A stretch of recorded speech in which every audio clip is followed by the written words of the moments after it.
Shalom, puji nama Tuhan Bapak Ibu Saudara. Saya ucapkan sekali lagi bagi kita Shalom. Damai sejahtera Tuhan turun atas kita, amin. Siap beribadah hari ini? Kami juga menyapa bagi Bapak Ibu Saudara yang beribadah melalui live hari ini. Semoga kita semua diberkati oleh Tuhan, amin. Semua karena kebaikan Tuhan. Kita merindukan kemuliaan turun atas kita. Haleluya. Bapak Ibu Saudara, kita siapkan hati kita berdoa di hadapan Tuhan. Kita akan segera memulai ibadah ini. Kita berdoa bersama di hadapan Tuhan. Tuhan, kami bersyukur buat kebaikan-Mu, atas rahmat dan pertolongan Tuhan. Hingga minggu ini kami boleh datang kembali beribadah. Semua karena anugerah Tuhan. Kalau saat ini Tuhan, kami akan menaikkan pujian syukur kami di hadapan-Mu. Mengurapilah Engkau bagi sekalian kami, yang di tempat ini bahkan di tempat-tempat lain, yang menonton live video ini. Tuhan memberkati sekalian kami. Kiranya Tuhan disenangkan melalui penyembahan kami. Bawa dan tarik kami masuk dalam penyembahan-Mu yang kudus. Kami bersyukur kami mulai beribadah. Tutup bungkus kami dengan darah-Mu. Mulai dari awal pertengahan hingga akhir ibadah ini berlangsung. Tuhan memberkati. Hanya di dalam dan demi nama Yesus kami berdoa, mengucap syukur. Haleluya. Amin. Kita bernyanyi di hadapan Tuhan, Yesus kemuliaan-Mu. Haleluya Tuhan.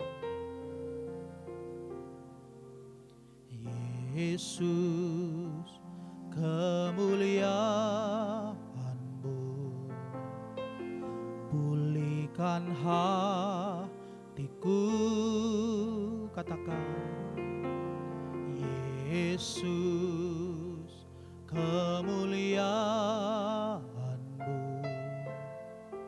berkati lebih sungguh bersama Yesus.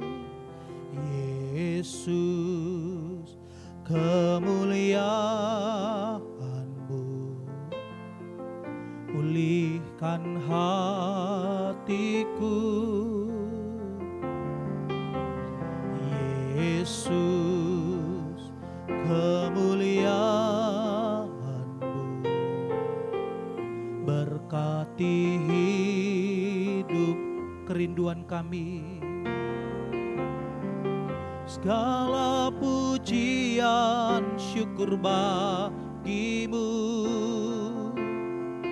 Kau hadir dalam hidupku.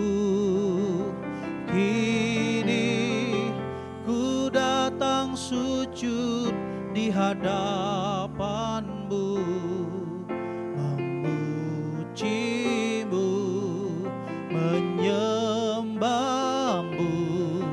Yesus ku Saya undang jemaat untuk bangkit berdiri bersama. Kita angkat pujian ini kembali lebih sungguh di hadapan Tuhan. Mari katakan bersama. Yesus kemuliaan-Mu, pulihkan hatiku.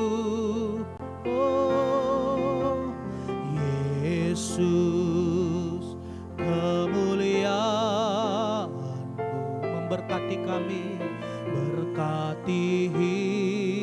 Mari angkat kedua tangan kita, sembah Dia. Segala pujian syukur bagi-Mu, Kau hadir dalam hidupku. Kini ku datang sujud di hadapan-Mu, memuji-Mu, memuji, menyembah-Mu, menyembah-Mu. Yesusku lebih sungguh di hadapan Tuhan. Segala pujian syukur bagi-Mu, amin. Kau hadir dalam hidupku. Kini ku datang sujud di hadapan-Mu, memuji-Mu, menyembah-Mu. sekali lagi lebih sungguh segala pujian, syukur bagimu.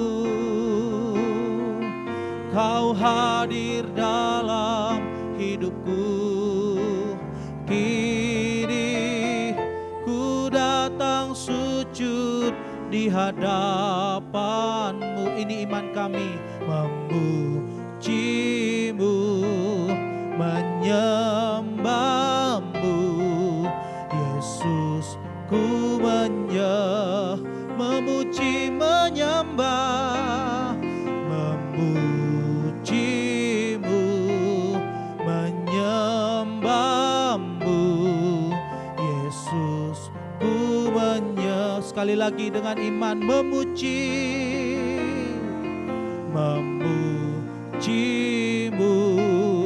menyembahmu, Yesus. Ku menyembahmu.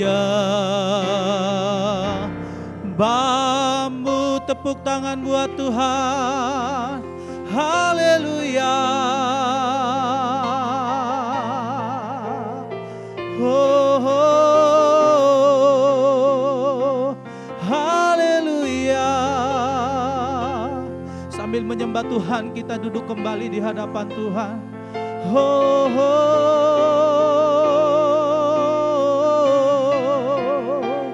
syukur bagimu.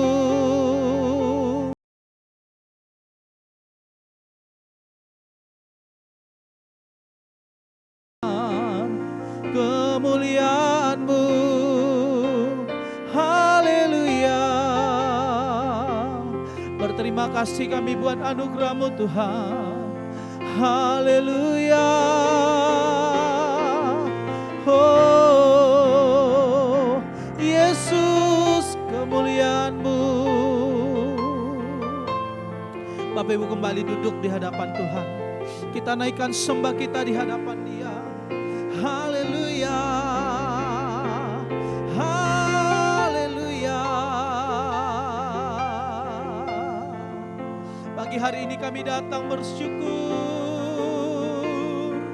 Pagi ini kami memuji-Mu. Kemuliaan Allah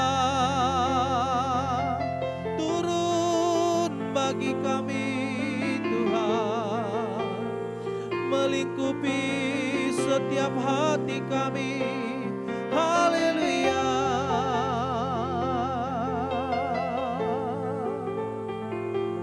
haleluya.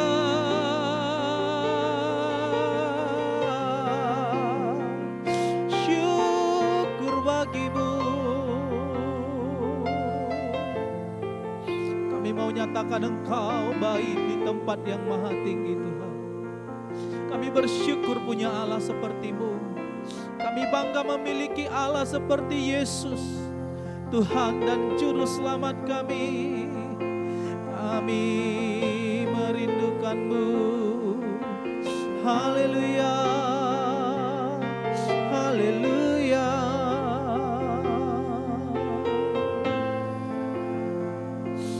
Layaklah Engkau ditinggikan ya Tuhan. Layaklah Engkau diagungkan. Haleluya. Mari angkat tangan kita Tuhan. Kemuliaan bagi Tuhan di tempat maha tinggi. Kau Raja dan dipuji. Ini doa kami. Datanglah kerajaan-Mu, jadilah kehendak-Mu. Seluruh bumi penuh kemuliaan bagi-Mu. Kemuliaan bagi di tempat maha tinggi. Kau Raja diagungkan dan dipuji.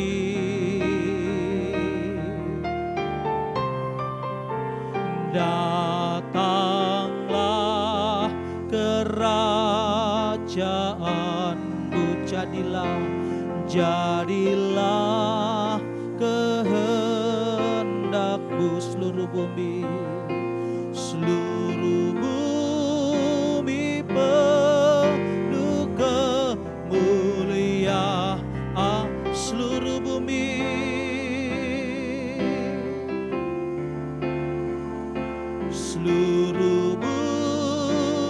penuh kemuliaan. Sekali lagi dengan iman, seluruh bumi Tuhan, seluruh bumi penuh kemuliaan-Mu.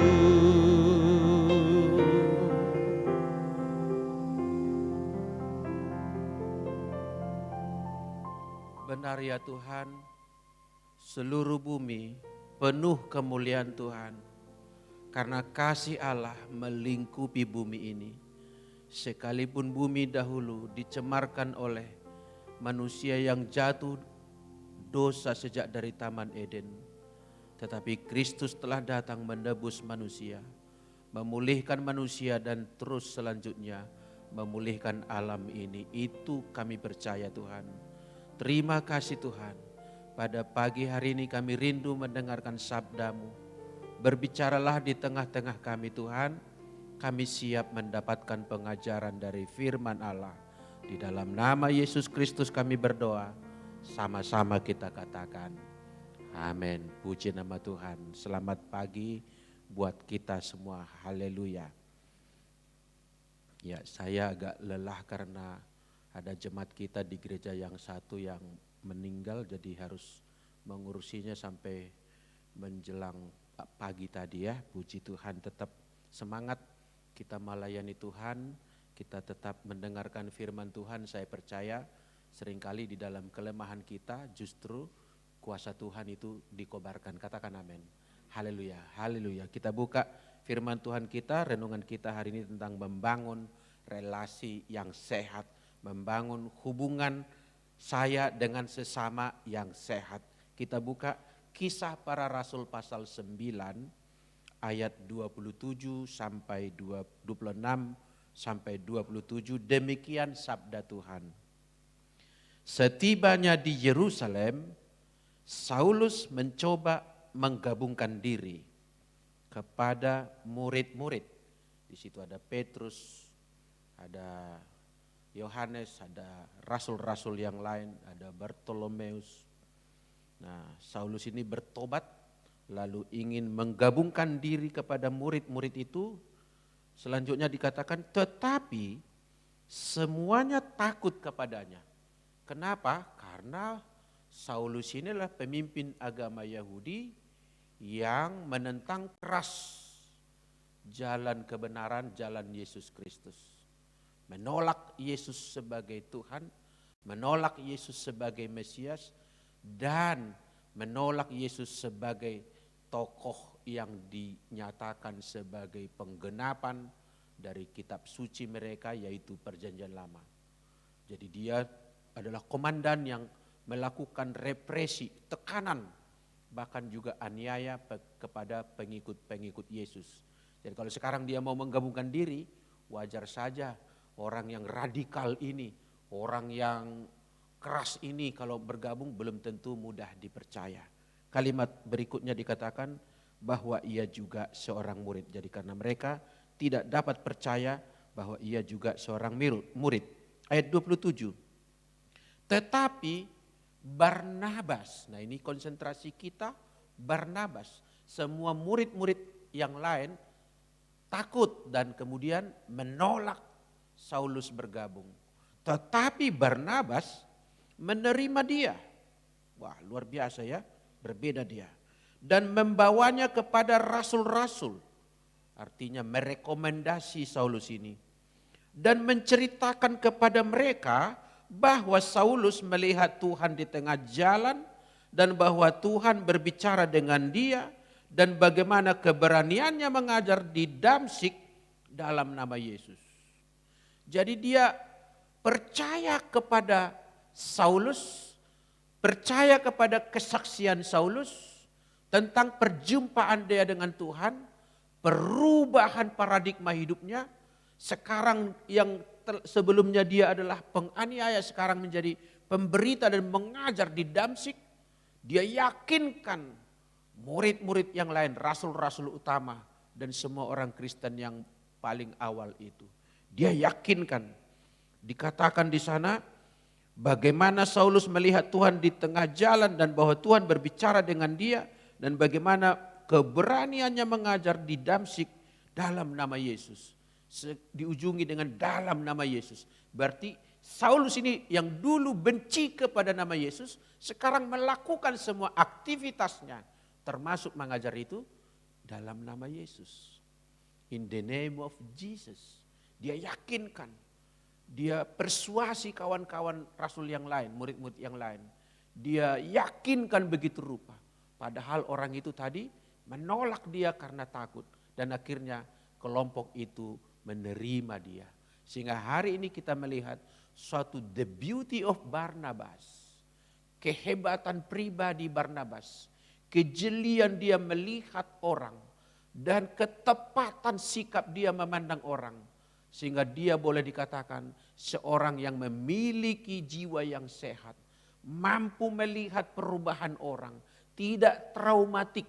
Tidak selalu terikat dengan kondisi masa lalu. Kesan masa lalu. Dia bisa berubah. Orang yang sehat itu tidak traumatik, saudaraku. Haleluya. Barnabas adalah seorang yang sehat secara jiwa, secara rohani. Nampak dari kemampuan dia memahami dan menerima bahkan merekomendasi orang yang bagi sebagian orang sangat tidak disukai, saudaraku. Saudara, kalau kita buka Kisah Para Rasul 4 ayat 36, ditemukan di sana nama Barnabas sebetulnya adalah Yusuf. Namanya sebenarnya adalah Yusuf. Tetapi kemudian dia lebih terkenal sebagai Barnabas. Barnabas artinya anak penghiburan, anak kesukaan, anak yang menyenangkan gitu ya, anak yang mendatangkan motivasi kehidupan bagi sesamanya. Karena ciri-ciri itu sangat kental pada diri orang ini, maka kemudian orang tidak lagi memanggil dia dengan nama aslinya, nama kelahirannya yaitu Yusuf, melainkan orang mengenamai dia Barnabas. Sedikit perbandingan saja, saya kalau di pergaulan di Jakarta tidak dikenal orang namanya Baktiar gitu. Suka orang lebih mengenal saya Yeremia gitu, maksudnya sedikit contoh kadang-kadang nama asli kita malah enggak dikenal orang, nama yang sehari-hari, nama julukan kadang-kala lebih melekat pada diri kita. Kira-kira begitulah Barnabas ini. Kita lihat slide berikutnya, konsentrasi kita dari Barnabas adalah mari kita ikuti teladan Barnabas. Ini menjadi contoh, menjadi pionir yang bisa kita ikuti. Karena apa? Nanti pada bagian akhir kita lihat dampak daripada watak, sifat atau kepribadian atau karakter daripada Barnabas ini adalah sesuatu yang positif bagi kerajaan Allah. Nanti ayat terakhir akan menunjukkan itu. Jadi hari ini kita mau meneladani dia. Meneladani sebuah example, sebuah contoh.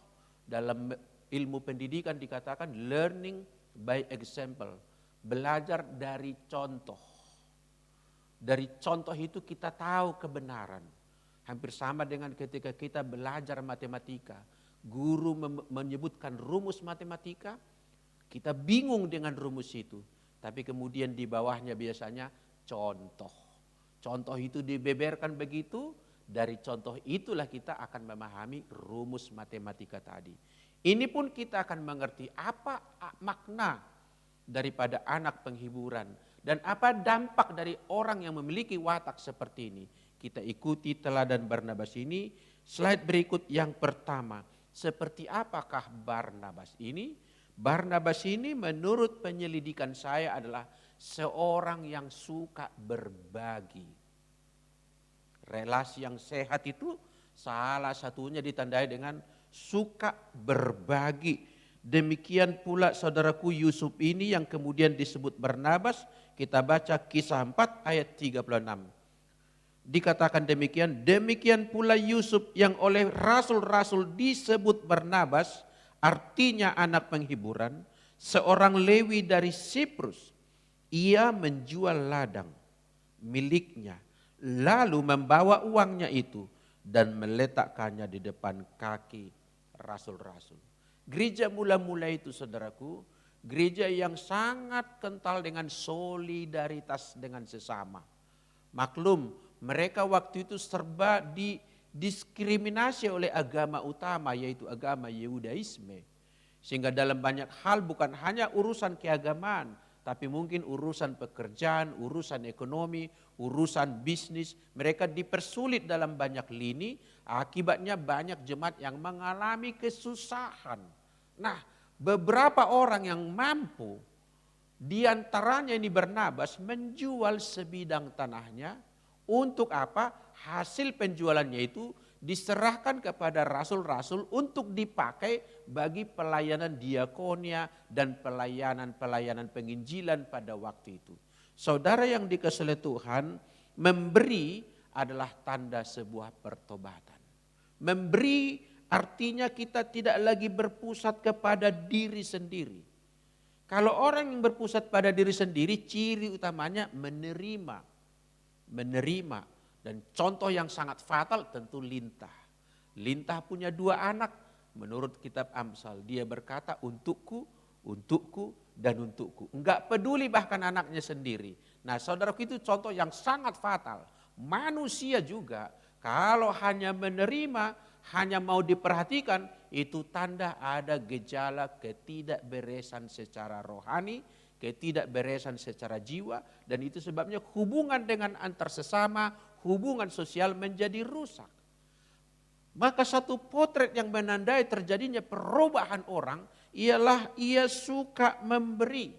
Kata bijak berkata Bapak Ibu, Anda dapat memberi tetapi tidak mencintai, tetapi Anda tidak bisa mencintai kalau tidak memberi. Itu kalimat puisi yang indah, berlaku universal. Memang bukan firman Allah, tetapi tidak bisa kita bantahkan. Enggak mungkin kita mengatakan aku mengasihi, tapi tidak ada sesuatu yang kita berikan kepadanya.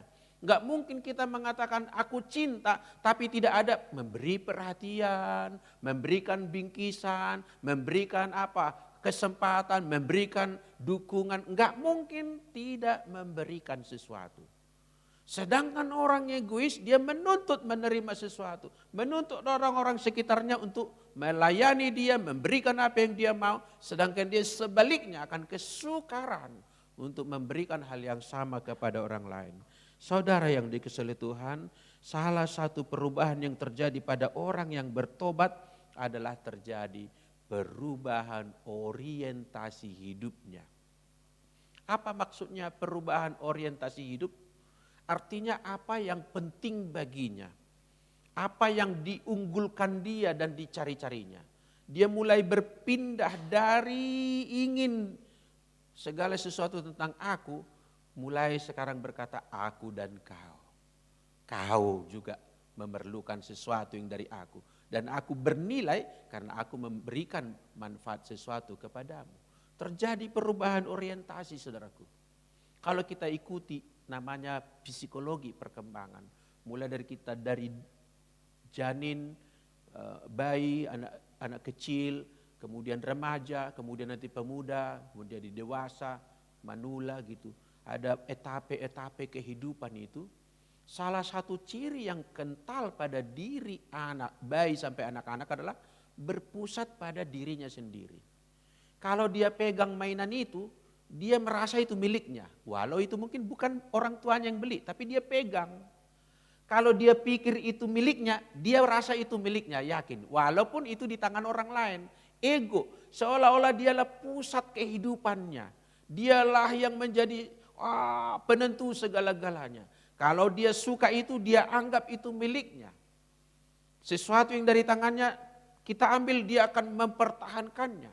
Mainan yang tidak berguna pun menurut kita, katakanlah boneka yang udah busuk pun kita ambil dari tangannya. Itu sesuatu miliknya, nggak boleh diganggu gitu. Ciri-ciri anak-anak itulah berpusat kepada diri sendiri. Belum bisa dia memberikan perhatian keluar.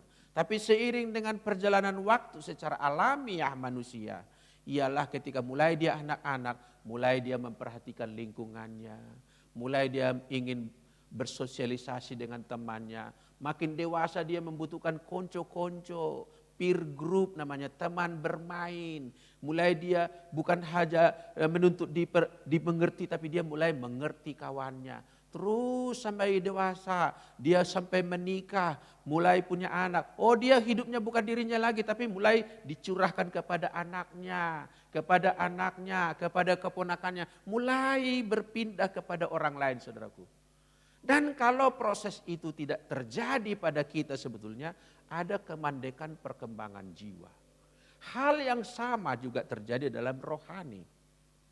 Kalau secara rohani kita terus mengungkung diri kita, termasuk doa kita misalnya, Tuhan berikan aku A, B, C, Tuhan tolong aku ini, terus diri kita. Tidak pernah kita berdoa, Tuhan kasihanilah orang itu, Tuhan pulihkanlah negeri itu, Tuhan tolonglah pemerintah kami. Hanya berpusat kepada diri sendiri, ini artinya memberikan kita suatu stagnasi perkembangan jiwa, dan itu merusak hubungan dengan sesama. Bagaimana coba kita bayangkan kalau ada satu klub katakanlah 10 orang. 10 orang dalam klub itu semuanya egois. Bagaimana kalau satu keluarga terdiri dari ayah, ibu dan beberapa anak. Semua yang di rumah itu egois, enggak mau melayani orang lain. Enggak mau memberikan sesuatu kepada orang lain. Tenaganya pun tidak mau dia korbankan bagi orang lain. Pasti hubungan di rumah itu, hubungan di klub itu tidak sehat. Saudaraku, di sini Barnabas diperagakan sebagai contoh yang aktual. Dia bisa berkata, ini tanahku, hasil jerih lelahku, keringatku, usaha kerja kerasku. Tapi dia tidak bertahan di situ. Ada orang yang sangat butuh, ada orang yang memerlukan uluran tangan. Dia jual sebidang tanahnya. Tentu tidak semua mungkin tanahnya dijual. Dan hasil penjualannya itu untuk dipakai bagi menopang kehidupan yang sulit waktu itu dialami banyak orang. Sama-sama katakan kita harus suka berbagi. Amin. Berbagi ilmu, berbagi pengetahuan. Saya lihat di masa-masa corona itu orang suka berbagi. Oh, kalau mulai gejala ini pakai ini, bawang putih ini. Suka, bagus itu. Berbagi pengalaman, berbagi resep. Dan juga ada berbagi beras, berbagi ini, berbagi informasi. Kawasan itu udah zona merah, ada diinformasikan. Saudaraku, kita tidak bisa hidup seorang diri. Kebahagiaan tidak kita bisa miliki kalau kita egois, katakan amin. Orang egois tidak pernah mengecap kebahagiaan yang sebenarnya. Hanya orang yang bisa berelasi dengan yang lain. Take and give, memberi dan menerima. Juga jangan hanya bisa memberi, menerima, enggak mau. Misalnya gengsi, ngapain aku terima? Aku bisa, enggak juga. Tidak ada seorang pun yang bisa mandiri betul-betul dari dirinya sendiri. Mungkin kita memberikan barang A kepada orang lain, tapi kita menerima barang S dari orang lain. Selalu kita harus memposisikan diri kita sebagai orang yang berbagi. Katakan sama-sama berbagi. Saudara, keunikan Barnabas ini, dia melakukan itu dengan tulus hati, itu kuncinya. Beda dengan Ananias dan Safira di pasal berikutnya, pasal 5. Ananias dan Safira juga menjual sebidang tanah. Suami istri ini juga mengikuti tren diakonia action waktu itu. Mereka juga menjual tanahnya, lalu menyerahkan, tetapi sebagian hasil penjualan itu dilipat di kantongnya, diserahkan sebagian lagi kepada Rasul dengan pengakuan seluruh hasil penjualan tanah kami inilah hasilnya. Di situ saudaraku dia tidak tulus hati. Harusnya kalau dia memang menjual seluruhnya, kalau mau diserahkan seluruhnya, puji Tuhan. Kalau mau diserahkan sebagian, deklarasi. Ini sebagian yang bisa kami dermakan, sebagian lagi untuk kami. Enggak usah ngarang cerita. Dan saudaraku, kalau kita baca di kitab Kisah Para Rasul pasal 5, nyata sungguh Rasul berkata, Ananias, mengapa engkau mendustai Roh Kudus? Dan memang enggak lama dari itu, meninggal orang itu langsung di tempat. Jadi yang menindak dia bukan Rasul, tapi Roh Kudus yang didustai dia. Menyusul dari belakang istrinya. Juga, Safira, kenapa kalian bersekongkol? Dia juga enggak ngaku. Karena enggak ngaku, dengan intrik dan kamuflase pencitraan itu, dia juga tergelimpang di situ, mati saudaraku. Saudaraku, saya enggak konsentrasi pada Ananias dan Safira. Saya konsentrasi supaya kita belajar dari contoh daripada Barnabas. Kalau suka berbagi, berbagilah dengan tulus dan jujur. Katakan amin. Haleluya. Yang kedua, seperti apakah Barnabas ini, anak penghiburan ini, sehingga patut kita belajar daripadanya untuk membangun kesehatan jiwa kita, kesehatan relasi sosial kita. Yang kedua kita baca Kisah pasal 11 ayat yang ke-20 sampai 23, demikian firman Tuhan. Akan tetapi di antara mereka ada beberapa orang Siprus dan orang Kirene yang tiba di Antioquia. Dan berkata-kata juga kepada orang-orang Yunani. Maksudnya berkata-kata itu bersaksi. Kepada siapa? Orang Yunani, bukan hanya orang Yahudi yang berada di perantauan di Antioquia itu. Antioquia kota lain lebih utara daripada Yerusalem dan Galilea. Itu sudah di luar wilayah Israel. Di sana banyak orang Kristen waktu itu merantau karena di Yerusalem mengalami aniaya. Nah, jadi di sana ada orang Yahudi yang datang dari Yerusalem. Ada juga rupanya orang Kirene dan orang Siprus yang juga sudah menjadi percaya kepada Yesus Kristus. Nah, orang-orang Siprus dan Kirene ini ternyata melintasi batas suku, menginjili orang-orang setempat, bukan hanya kalangan Yahudi. Jadi ini namanya penginjilan lintas budaya. Oke, kita lanjut ya, kita lanjut. Lalu dikatakan di sana, orang Siprus dan Kirene yang tiba di Antioquia dan berkata-kata juga kepada orang-orang Yunani dan memberitakan Injil, ya jadi jelas ya, bahwa Yesus adalah Tuhan. Itulah isi intisari daripada Injil. Dan ayat berikut, tangan Tuhan menyertai mereka dan sejumlah besar orang menjadi percaya dan berbalik kepada Tuhan. Karena apa? Karena kesaksian dari orang Kirene dan orang Siprus yang bukan rasul, jemaat biasa, mereka pun petobat-petobat yang baru juga. Tapi melalui mereka yang bersaksi ini dimenangkan sejumlah besar orang. Ayat berikut, ayat 22. Maka sampailah kabar tentang mereka itu, tentang pelayanan mereka dan hasil-hasilnya kepada jemaat di Yerusalem, jemaat induk di Yerusalem. Lalu jemaat itu mengutus Barnabas ke Antioquia untuk mengecek, memeriksa, mengkonfirmasi ke apa yang terjadi di sana. Ayat 23 konsentrasi kita. Sama-sama kita baca 3, 2 ya. Setelah Barnabas datang dan melihat kasih karunia Allah. Apa katanya? Bersukacitalah ia. Ia menasihati mereka supaya mereka semua tetap setia kepada Tuhan. Saudara yang dikasihi Tuhan, saya senang. Saya buat di situ berwarna merah. Bersukacitalah ia. Apa maksudnya? Dia melihat fenomena orang di luar kelompok rasul, bukan orang Yerusalem, melainkan orang dari Kirene dan Siprus, orang-orang biasa, melakukan sesuatu kegiatan penginjilan bahwa Yesus adalah Tuhan, dan hasilnya sejumlah besar orang bertobat. Melihat itu, Barnabas bersukacita. Saudaraku, hati-hati. Ada banyak orang tidak senang kalau melihat orang berhasil. Apalagi kalau yang mendatangkan hasil itu yang secara sosial itu kan di bawah saya. Kemarin saya menulis di media sosial saya tentang kerisauan saya sebagai pendidik teologi tentang fenomena ada banyak orang menempuh jalan menyimpang dalam memperoleh gelar, bahkan gelar doktor. Lalu ada yang menanggapi di bawah, bukan hanya dokter Pak katanya, ada untuk S1 pun, S2 pun ditempuh orang begitu, nggak jelas sekolahnya tapi dapat gelar kurang lebih gitu. Ada lagi di bawah, iya nih heran juga, malah ada orang nggak sekolah tapi mendirikan gereja katanya. Wow, sampai di situ alarm saya bunyi. Malah saya tanggapi dia, aku acung jempol kepada orang itu. Enggak sekolah teologi, enggak sarjana teologi, enggak master teologi, enggak dokter teologi, tapi membuang dirinya di pelayanan. Berlelah-lelah di sana, berani melangkah dengan iman, dengan modal seadanya, tidak sarjana teologi, tapi berani memulai pelayanan. That is very good.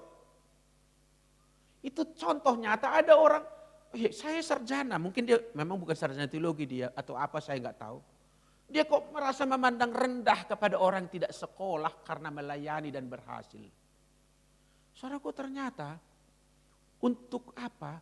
Ada orang gini, ada banyak orang tidak sensitif. Sukar berduka dengan orang berduka, kata orang gitu ya. Nah, dikatakan orang itu mungkin tidak peduli dengan dukanya orang lain. Tapi saya juga akan berkata secara seimbang. Ada orang tidak bisa bersuka dengan peristiwa sukacitanya orang lain. Ketika kawannya naik, mungkin dia di dalam nggak senang. Memang di luar selamat bro, tapi di hati. Ketika temannya sama-sama berjalan memulai, sekarang dipromosi oleh Tuhan. Mungkin di dalam mulutnya berkata selamat bro atau dikirim bunga. Congratulations gitu. Tapi di dalam hati, mestinya aku lebih pantas di situ. Aku kan lebih hebat dari dia. Aku kan lebih senior dari dia. Aku kan dari ibu kota negara. Aku kan dari kantor pusat. Tetapi Barnabas melihat kesaksian ini bersukacita dia. Bahkan bertambah berbagi pengalaman itu nasihat. Supaya semakin kuat jemaat baru yang terbentuk oleh pelayanan orang-orang sederhana. Saudaraku, relasi yang sehat itu ditandai dengan bisa bersuka atas hal yang baik pada diri orang lain. Katakan amin. Wow, ini dia relasi yang baik. Kita nggak bisa relasi baik itu hanya nampak di permukaan. Itu ada di dalam hati kita terselip. Apa reaksi kita di dalam? Kalau di depan kamera standar pasti smile. Dan GBI sekarang standar kalau foto begini. Atau salam hati itu standar. Tapi what is inside? Apa yang di dalam? Yang tertulis di media sosial apa, yang tertulis di hati apa. Yang dibunyikan di mulut apa, tapi yang bunyi di hati apa. Saya mau kita menjadi dewasa rohani. Saya mau kita memiliki relasi sosial yang sehat. Baik di rumah, di keluarga. Kadang-kadang di keluarga juga begitu. Bersaudara itu bersaing. Bukan saja bersaing mendapatkan warisan. Bersaing menjadi lebih hebat. Saudara yang dikasihi oleh Tuhan, Barnabas ini anak penghiburan. Anak yang menyenangkan. Barnabas orangnya. Dia bisa, saudaraku, bersuka atas orang lain yang sedang bersuka. Berduka atas orang lain yang sedang berduka. Ia tidak memegahkan diri sebagai, mestinya kami dong. Mestinya kami dong yang bisa melakukan itu. Kalian harus permisi dong. Jangan melangkah duluan dong. Beritahu kita dong. Saya pernah mendengar seorang pendeta di satu gereja, di suatu kota, di satu benua, di satu planet. Gitu aja lah. Enggak usah disebut di mana. Di satu kota, di satu planet. Ya anggaplah bukan planet bumi. Jadi ini di situ kalau ada anggotanya mendoakan orang sakit lalu sembuh, kesaksiannya harus dikatakan karena Bapak itu sebagai gembala, maka orang ini menjadi sembuh. Mesti namanya disebut. Padahal dia tidak langsung berada di lokasi. Selalu namanya harus diambil credit point gitu loh. Wow, saudaraku. Bagian terselip-selip kadang-kadang di hati orang adalah kesombongan dan egoisme.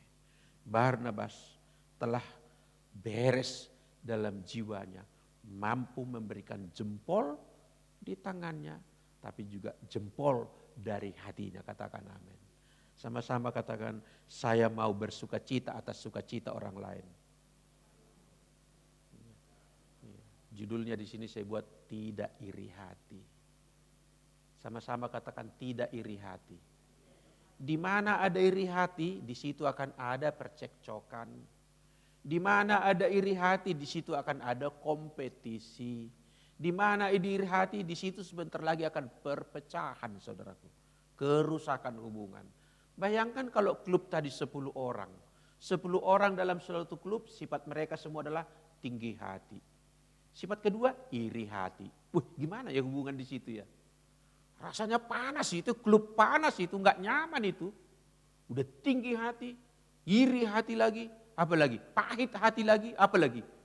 Titik-titik hati yang negatif semua. Wow, itu bagaikan neraka, saudaraku. Haleluya. Justru kita harus bisa menjadi seorang yang suka berbagi, juga berbagi pujian kepada orang lain. Katakan amin. Yang ketiga, apa yang teladan diberikan oleh Barnabas sehingga kita perlu belajar daripada dia agar relasi sosial kita menjadi sehat. Yang ketiga, kita baca Kisah pasal 15 ayat 36 sampai 39. Kita baca di sana. Kisah 15 ayat 36.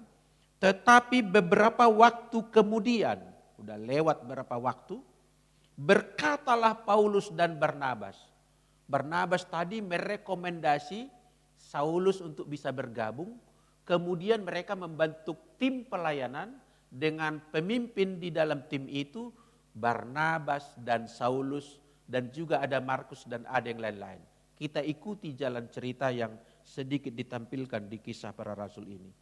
Tetapi beberapa waktu kemudian berkatalah Paulus kepada Barnabas, baiklah kita kembali kepada saudara-saudara kita di setiap kota. Maksudnya kota-kota yang sudah pernah mereka layani, kita ayo second trip, berkunjung lagi menengok jemaat yang pernah kita rintis, pernah kita layani di berbagai kota. Itu planning mereka. Lalu dilanjutkan di sini, di mana kita telah memberitakan firman Tuhan untuk melihat bagaimana keadaan mereka sekarang. Terus Barnabas ingin membawa juga Yohanes, ada keterangan. Ingin juga membawa Yohanes yang disebut Markus. Oke, berarti si ini adalah Markus. Jadi Yohanes ini bukan Yohanes Rasul. Yang satu lagi, ini Markus. Jadi ada dua nama dia. Dia bernama Yohanes, dia bernama Markus juga. Ada apa dengan Markus ini atau Yohanes ini? Kita lihat ayat 38.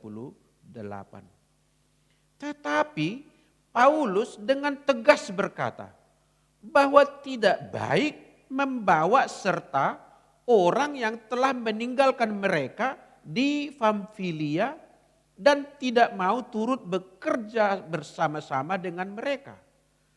Hal itu menimbulkan perselisihan yang tajam antara siapa dengan siapa? Barnabas dengan Paulus. Terjadi konflik di antara kedua orang ini, yang satu tim ini, sahabat kompak ini, gara-gara si Markus. Kita sedikit baca lebih lanjut, 39. Hal itu menimbulkan perselisihan yang tajam sehingga mereka berpisah. Duo pemimpin ini berpisah gara-gara Markus. Dan Barnabas membawa Markus juga serta berlayar ke Siprus. Nanti Paulus membentuk tim baru bersama Silas namanya. Tidak kita baca sekarang. Nah saudaraku, apa arti daripada ayat-ayat yang baru kita baca ini? Nah, Barnabas selalu tidak trauma dengan pernah salahnya orang lain. Katakanlah sejak awal tadi dia bisa melihat Saulus yang dulu aniaya keras dan sekarang ditakuti, dia bisa melihat hal yang lain pada dirinya lalu merekomendasi dia agar diterima di kawanan para rasul kawanan orang Kristen. Sekarang juga, kasus yang kedua, si Markus pernah keluar dari tim mereka. Kalau dari grup WA, left dari grup WA, kira-kira gitu ya. Keluar dari grup itu. Kalau bahasa Jawa ini, mbalelo. Berontak, keluar. Ditinggalkannya rasul-rasul ini. Enggak mau dia melanjutkan pelayanan. Nah, lewatlah masa itu, suatu hari Barnabas dan Paulus berunding mau pergi lagi mengunjungi kota-kota. Lalu Barnabas mengusulkan, kita ajak lagi yuk Markus. Paulus keberatan. Dijegalnya Markus, enggak bisa. Orang yang udah pernah mengecewakan enggak bisa dipercaya lagi. Orang yang pernah salah udahlah, kira-kira gitu. Enggak ada kamusnya lagi. Tetapi Barnabas selalu memiliki wise. Sekalipun Markus pernah mungkin keliru, dia bisa melihat hal yang berbeda pada diri Markus. Melihat masih ada kemungkinan pada Markus. Saudaraku, sebagai perbandingan, kita bisa melihat bagaimana Yesus menamai Simon menjadi Petrus. Nama asli Simon itu dalam bahasa Ibrani artinya ilalang atau lalang. Makanya sifatnya itu mungkin terombang-ambing gitu ya. Terombang-ambing, ke sini anginnya, ke sini anginnya, ke sana, cepat panas, cepat dingin, itu tipe Simon. Tapi suatu hari dalam percakapan dengan Yesus, aku tidak menyebut kau Simon lagi, aku sebut engkau Petrus. Dalam bahasa Ibrani Petros. Ya makanya Indonesia Petrus, bahasa Ibraninya Petros, bahasa Latinnya. Itu artinya apa saudaraku? Batu. Batu yang teguh, batu yang kokoh. Yesus dia mengatakan, tidak berkata ilalang. Memang ilalanglah kau. Enggak, dikatakan nama baru yang akan membentuk identitas pada anak yang kelihatannya loyo ini. Begitu juga malaikat Tuhan di Bokim ketika mengunjungi Gideon. Gideon bersembunyi karena waktu Filistin menyerang negeri mereka. Dia bersembunyi untuk mengolah panen orang tuanya. Di tengah persembunyian pengirikan itu di dalam sebuah lubang, dikunjungi oleh malaikat di Bokim dan berkata, hai Gideon, pahlawan yang gagah perkasa. Disebut Gideon itu pahlawan yang gagah perkasa. Padahal Gideon ini baru saja mulutnya, apa yang bisa kulakukan? Aku dari kaum terkecil, aku tidak bisa apa-apa, tidak bisa yang dapat kulakukan. Apa yang dapat kubanggakan dari diriku? Apa yang kau harapkan daripada aku? Tetapi malaikat berkata, hai engkau Gideon, pahlawan yang gagah perkasa. Nama ini membentuk pribadi daripada orang ini. Kelak memang Gideon itu pahlawan yang gagah perkasa. Saudaraku, jangan kita trauma dengan hal-hal seperti itu. Mari kita seperti Barnabas ini bisa memberikan ruang, memberikan kesempatan, memberikan chance kepada Markus yang pernah mengecewakan mereka. Saudaraku, ini penting. Sebab apa? Kita tidak bisa mengatakan bahwa bersama dengan saya harus tidak ada kesalahan apapun. Semua juga kita pernah salah. Terkecuali mungkin orang itu salah, ulangi lagi, salah, ulangi lagi, salah, ulangi lagi. Anda juga harus tegas. Anda tidak bisa terus mempercayakan perusahaanmu kepada yang udah korupsi kemarin, dinasehati. Berjanji tidak korupsi lagi, dipulihkan jabatannya. Ketika di jabatan korupsi lagi. Anda nasihati lagi, berubah lagi dia berjanji. Aku tidak korupsi lagi. Anda suruh lagi tulis 10 kali. Aku tidak korupsi lagi, aku tidak korupsi lagi, aku tidak korupsi lagi, aku tidak korupsi. Tanda tangan. Dipulihkan lagi kedudukannya, korupsi lagi. Anda juga harus tegas. Amin. Amin Bapak Ibu. Amin. Ya harus tegas kalau yang gitu-gitu. Enggak berarti kita harus mencontohkan si Markus sehingga apapun kesalahan kawan, kita harus terus ngasih dia kesempatan. Udah utang yang 5 tahun aja belum dibayar, pinjam lagi, kasih lagi. Yang 2 tahun lalu belum dibayar, pinjam kasih. Enggak bisa, Anda tegas. Tapi maksudnya adalah dalam hikmat Allah, dalam pimpinan Allah, Kalau Allah masih melihat orang itu dapat dipakai Tuhan, jangan kita berbeda dari suara Allah. Katakan amin. Maka Barnabas berkata, ayo kita ajak Markus. Dan memang seru kita cek ayat yang berikut ini, bahwa keputusan Barnabas tidak meleset. Mari kita buka satu ayat. 2 Timotius pasal 4 ayat 11. 2 Timotius 4 ayat 11. Kalau kita baca 2 Timotius 4 ayat 11, saya tunggu ya, saya temukan ayatnya. 2 Timotius 4 ayat 11. Demikian firman Tuhan.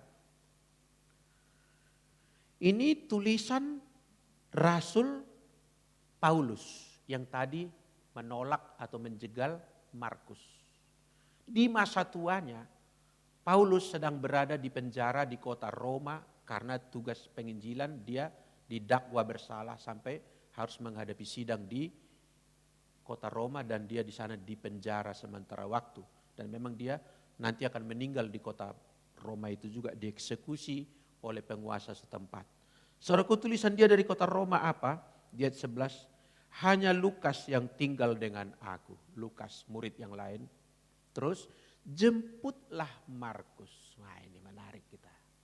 Jemputlah Markus, kata Paulus. Dan bawalah ia kemari. Apa alasannya? Apa alasannya perlu jemputlah Markus, bawalah dia kemari. Padahal dulu dia jegal orang ini. Dia berkata orang ini jangan diajak lagi. Alasannya, karena pelayanannya penting bagiku. Paulus dari penjara mendengar. Tentu dari sahabatnya Barnabas. Markus telah berubah. Markus tidak seperti dulu lagi. Markus bahkan menulis Injil. Itu ada Injil Markus. Maka Paulus melihat sekarang, oh, keputusan daripada Barnabas dulu tidak keliru. Sebetulnya dia juga harus belajar sesuatu di situ. Dulu pun aku dijegal para rasul. Si Barnabas yang meloloskan aku, merekomendasi aku. Wow, penting. Kadang-kala dia menerima hal yang sama tapi menerapkan kepada orang lain belum mampu waktu itu. Dia jegal. Sekarang pasti dia belajar sesuatu. Di penjara, di masa tuanya. Dan kembali kepada Barnabas. 2 kasus kita temukan. Orang yang ditolak, diterima oleh Barnabas. Saya mau menyebut Barnabas ini adalah seorang yang jitu melihat potensi orang. Katakan amin. Jitu. Dia tidak terhalang oleh apa yang di permukaan, apa kata orang, tapi dia melihat. Mungkin dia seorang yang personality analyst, ya, yang menilai kepribadian, menilai watak orang. Dia bisa melihat yang orang lain tidak lihat. Ini penting. Melihat yang orang lain tidak lihat. Maka dia promosikan Markus. Dan betul-betul Markus itu menunjukkan perubahan yang nyata.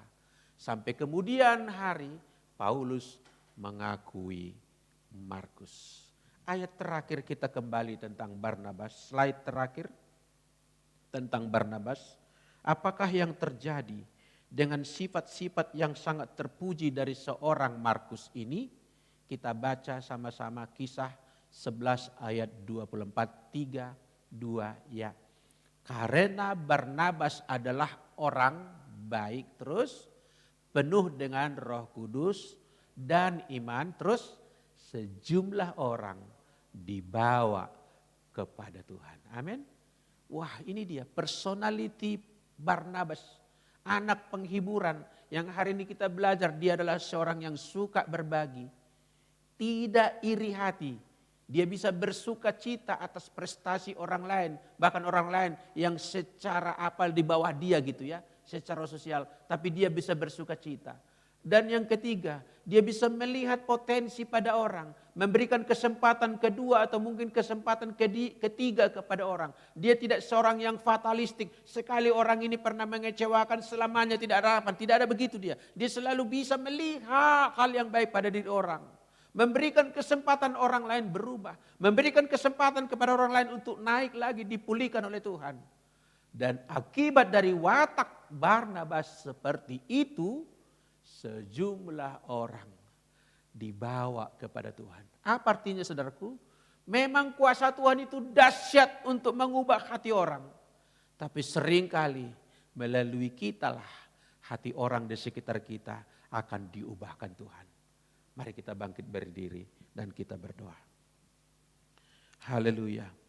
Terima kasih Tuhan. Inilah kami Tuhan yang pada bulan ini menggumuli tema kesehatan rohani dari Gereja Bethel Indonesia dan secara khusus di Jemaat GBI Avia. Kami pun menggumulkan tema yang sama. Kami ingin memiliki relasi sosial yang baik dengan sesama kami. Kami ingin membangun karakter yang baik.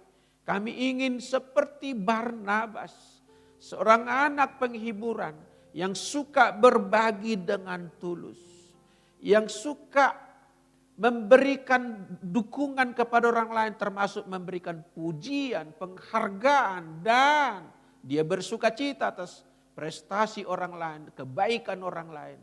Dan dia adalah seorang memberikan kesempatan kepada orang yang pernah melukai, kepada orang yang pernah salah, kepada orang yang pernah gagal. Dia mampu melihat potensi orang dan betul-betul di tangan dia ada orang yang diubahkan Tuhan dan diangkat oleh Tuhan melalui promosi yang datang dari Barnabas, ialah Paulus sendiri maupun Markus. Jadikan kami, mampukan kami seperti Barnabas ini. Biarlah watak Barnabas terimpartasi kepada setiap kami di jemaat-Mu di GBI Avia Setiabudi Medan. Bagimu Tuhan pujian, hormat dan kemuliaan. Di dalam nama Yesus Kristus kami berdoa, kami bersyukur. Haleluya.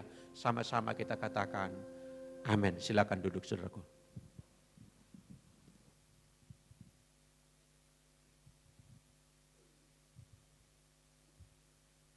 Haleluya. Semua kita diberkati, amin. Semoga kita memiliki relasi yang baik terhadap sesama kita. Saatnya kita akan mengumpulkan persembahan kita, Bapak Ibu Saudara yang bertugas, kami mohonkan untuk maju ke depan. Kita berdoa di hadapan Tuhan. Bersyukur, berterima kasih kami Tuhan mendengarkan sabda Allah hari ini. Kiranya Tuhan memateraikan itu dalam loh hati kami sehingga kami mampu melakukannya. Saatnya tiba kami akan mengumpulkan persembahan kami. Kiranya apa yang dapat kami kumpulkan, kami persembahkan semua untuk puji hormat kemuliaan bagi nama Tuhan. Memberkatilah Engkau bagi sekalian kami. Dalam nama Yesus kami berdoa, mengucap syukur. Haleluya. Amin. Kita bernyanyi di hadapan Tuhan. Ku beri yang terbaik bagimu, ku relakan segalanya, yang terbaik bagimu. Segenap hatiku dan segenap jiwaku, ku beri yang terbaik.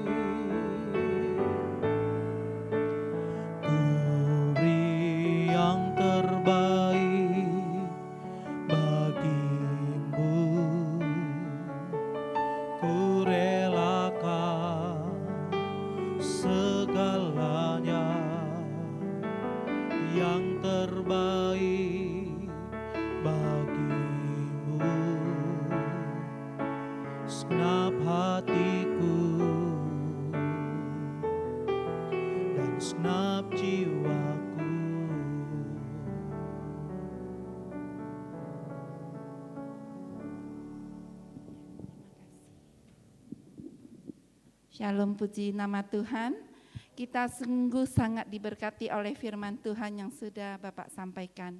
Terima kasih Bapak untuk firman Tuhan yang begitu luar biasa. Mestinya kita semuanya menjadi Barnabas yang baru zaman now, yang suka membagi kepada semua orang dengan ketulusan hati. Ya, puji nama Tuhan, minggu depan kita akan dilayani oleh Ibu Selvia Wong. Kita akan diberkati oleh ibu itu. Kita terus berdoa supaya Tuhan menyingkapkan firman-Nya yang lebih lagi dan lebih lagi kepada kita semuanya. Besok adalah di mana kita akan merayakan Valentine Day. Puji nama Tuhan. Semuanya bersukacita, baik yang tua, yang muda juga tetap memberi dengan sukacita. Baik itu dengan senyuman, baik itu dengan coklat maupun bunga. Haleluya, haleluya. Februari ini adalah bulan kemanisan. Jadi kita terus belajar, senyum terus, manis terus ya, supaya berkat pun masuk banyak. Haleluya, puji nama Tuhan. Sebelum saya mau menaikkan doa syafaat, saya akan menyaksikan kemuliaan Tuhan yang begitu luar biasa. Sepertinya saya be continue ya, yang kemarin saya sudah pernah bersaksi dan sekarang saya akan menyambung kesaksian saya di mana Oktober 2001 itu saya di Jakarta. Saat itu saya berpuasa selama 10 hari supaya COVID bisa itu ya reda.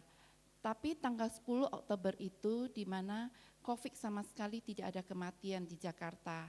Saat itu saya diteleponin teman saya yang ada di Jakarta, katanya seperti ini, Kiki kamu lagi ada di mana? Saya lagi ada di Jakarta, ada apa? Saya bilang gitu, Kiki suami saya punya adik mau terima Yesus, tapi dia ada di Medan, tinggalnya di mana? Cemara Asri. Terus bagaimana ya Ki? Kalau gitu tunggu saya pulang tanggal 20-an. Oke lah kalau gitu nanti kamu tolong ya layani mereka. Terus saya bilang oke. Tanggal 20 sekian saya udah pulang ke Medan. Saya ajak Bapak ya, waktu itu Bapak lagi sibuk skripsi ya. Terus saya ajak Pak Cu Ayau sama Ibu Suping di Cemara Asri ya, karena dia tinggal di Cemara Asri. Jadi kalau saya dari Setiabudi ke Cemara Asri terus kayaknya saya tidak bisa baik ya, pelayanan saya pasti jauh. Saya harus serahkan sama Ibu Suping itu ya. Dan kita pergi bersama Bapak Cu Ayau dan di sana kita melihat patung-patung berhalanya begitu besar-besar.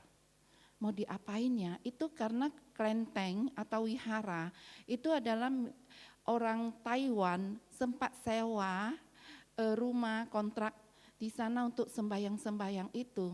Dan ibu ini, Feni namanya, dia kalau ke kelenteng itu selalu baca mantra itu sampai berjam-jam loh. Dan kalau untuk menangkan dia, saya pikir kalau bukan kekuatan Tuhan pun kita nggak sanggup ya. Dan kita terus puasa terus untuk menangkan satu keluarga ini. Dan puji nama Tuhan semuanya oleh karena kebesaran Tuhan, kemurahan Tuhan, sekeluarga ini sudah dimenangkan. Minggu kemarin sudah dibaptis di gereja Avia CBD. Dan itulah hadiah yang kita boleh berikan kepada Tuhan, seisi keluarga ini sudah dimenangkan. Puji nama Tuhan, baik itu gereja CBD, baik gereja Cemara Asri, semuanya bersatu hati berdoa untuk Bapak Ahwat beserta Ibu. Ya, demikian itu yang bisa saya sampaikan. Mari kita satukan hati, kita datang kepada Tuhan. Bapa, terima kasih Bapa. Apapun yang kami lakukan, hanya satu tujuan kami, yaitu untuk menyenangkan hati Tuhan. Kami boleh memenangkan satu jiwa, keluarga demi keluarga. Kiranya Tuhan itu adalah yang kesukaan-Mu. Berikanlah kami semua hati yang rindu membagikan kabar baik, sukacita yang dari Tuhan, sehingga setiap orang yang lewat kami boleh membawakan dampak yang sehat, dampak yang luar biasa. Terang dan garam Tuhan ada pada kami Tuhan. Dimanapun kami berada, Tuhan pakai hidup kami menjadi alat-Mu. Terima kasih Bapa, terima kasih Yesus untuk seluruh tim yang sudah memenangkan satu keluarga Pak Ahwat. Terima kasih Bapa, upah besar mereka semuanya di surga. Terima kasih Tuhan, kami berdoa untuk semua firman Tuhan yang sudah disampaikan oleh Bapa. Kami sangat bersyukur lewat Barnabas yang tahun new normal ini Tuhan, semuanya menjadi Barnabas yang dipakai Tuhan luar biasa, yang selalu suka memberi, bukan suka menerima, dengan tulus memberi, bukan Tuhan hanya menunggu, meminta-minta.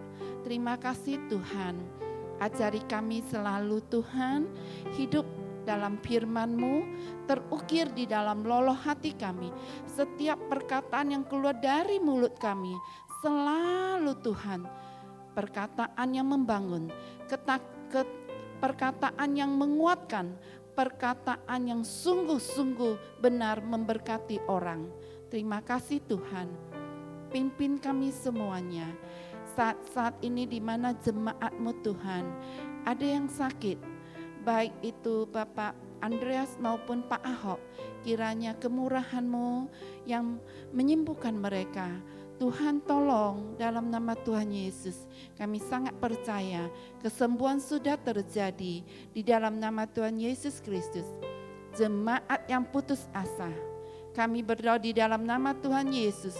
Tuhan hibur mereka, Tuhan buka jalan kepada mereka. Pintu-pintu yang tertutup, terbukalah Tuhan untuk setiap anak-anak Tuhan. Mereka semuanya memiliki masa depan yang takut akan Tuhan. Tuhan bukakan, Efata, terbukalah Tuhan, di dalam nama Tuhan Yesus. Kami juga berdoa Tuhan untuk seluruh COVID di Indonesia ini, di mana Medan diperhitungkan kemarin itu ada 150 kasus yang kena COVID. Tuhan menyembuhkan mereka, Tuhan mengasihi mereka. Saat-saat di mana mereka mengalami COVID, mereka ada perjumpaan kepada Tuhan. Bila lewat COVID ini membawa jiwa-jiwa datang kepada Tuhan, mengenal Tuhan secara pribadi lepas pribadi. Sungguh Tuhan, kami berdoa untuk bangsa dan negara kami. Tuhan, mata-Mu ada di bangsa kami. Tuhan mengasihi bangsa kami, Tuhan menolong bangsa kami. Hari ini juga Tuhan, Engkau memberkati bangsa kami dan keluar dari krisis kesehatan, baik itu COVID, krisis ekonomi. Tuhan memulihkan semuanya. Kami sungguh sangat percaya kepada Tuhan. Tuhan, pencobaan yang datang tidak melampaui batas kemampuan kami. Tuhan memberkati Bapak Jokowi beserta seluruh kru-krunya. Tuhan juga memberkati semuanya, baik itu Pak Ahok maupun yang lainnya. Semuanya diberkati oleh Tuhan. Dari pusat sampai ke daerah, semuanya bekerja dengan sungguh-sungguh dan takut akan Tuhan. Padamu Tuhan kami serahkan bangsa kami kepada Tuhan. Tuhan yang menyempurnakan seluruh doa syafaat ini. Terpujilah nama Tuhan Yesus Kristus. Kami sudah berdoa dan mengucap syukur. Haleluya. Amin.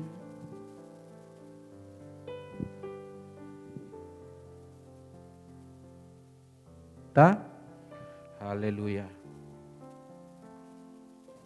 Mari kita mengakhiri ibadah dengan menerima berkat Tuhan. Dialah yang mengasihi kita, Dialah yang menebus kita, Dialah yang mendandani kita, Dialah yang selalu menyertai kita. Bukalah hatimu, arahkan pikiranmu tertuju kepadanya, tadahkanlah tanganmu dan terimalah berkat Allah. Tuhan memberkati dan melindungi engkau. Tuhan menyinari engkau dengan wajahnya dan memberikan kepadamu kasih karunia. Tuhan menghadapkan wajahnya kepadamu. Engkau penuh dengan damai sejahtera. Pulanglah sebagai orang yang sudah diberkati, sudah disembuhkan, sudah ditolong dan sudah diberkati oleh Tuhan. Bawalah sertamu rahmat yang besar dari Bapa kita, kasih setia di dalam anaknya Yesus Kristus, Tuhan dan Juru Selamat kita, serta penyertaan daripada Roh Kudus beserta kita mulai saat ini, esok, bahkan sampai selama-lamanya. Haleluya.